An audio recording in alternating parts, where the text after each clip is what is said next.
Hi everybody, it's Jamie and it's day 24 and I took some notes yesterday on a meditation that I was having that really brought me into some deep sadness of myself for healing some distortions of love.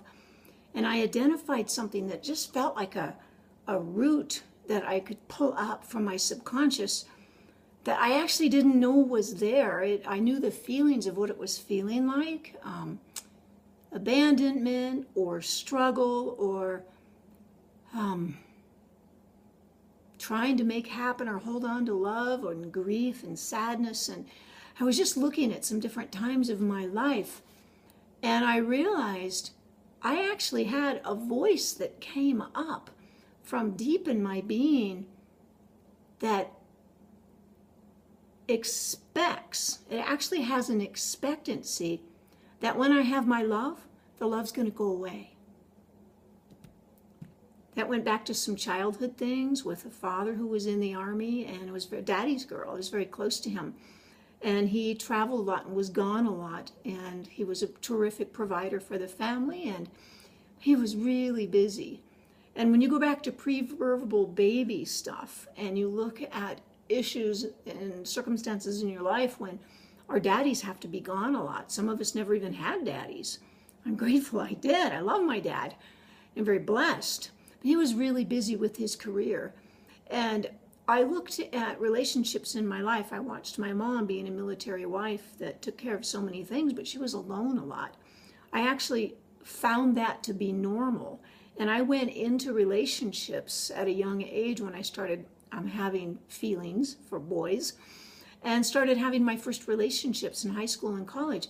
I actually had an expectancy that they were going to be busy. They were going to be gone a lot. And I was going to be doing 80% of the relationship because they were going to be busy. An expectancy that the men were going to be busy and preoccupied and gone a lot. So I'd have to hold this all myself. Well, fast forward, I looked at in the context of a marriage and that marriage ended after 12 years. I looked after some high accomplishments in my life and a lot of achieving in different things of tremendous assets and homes and businesses, and those things went away. Well, I realized yesterday in that meditation as I was reviewing sadness, worthiness of receiving and giving in balance, there's been so many imbalances of my life that came from these distorted feelings about love where I realized I actually have an expectancy on some level deep within me that expects that my relationships and that what I love loving me is going to leave. And what I love is going to leave. It may be a home, it might be pets, whatever that is. Wow, that was big. So I'm telling you this because I want you to review for yourself today and really ask those questions and identify what's happening in you from the times of your life when you really felt abandoned or alone or hurt or victimized. Look at the common denominator and see if you maybe have an expectancy as well subconsciously that just assumes and is playing out a self-fulfilling prophecy that love's going to come in and love's going to go away. Well, that's true if we're doing everything to get our love and hold on to that.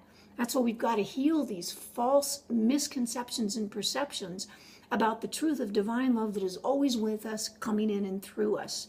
It's loving us. It's here to stay. So I have been surrendering left and right those old patterns and taking that to my altar, that pattern of expectancy that my love would go away. Would come in, it would go away. It'd come in, it'd go away.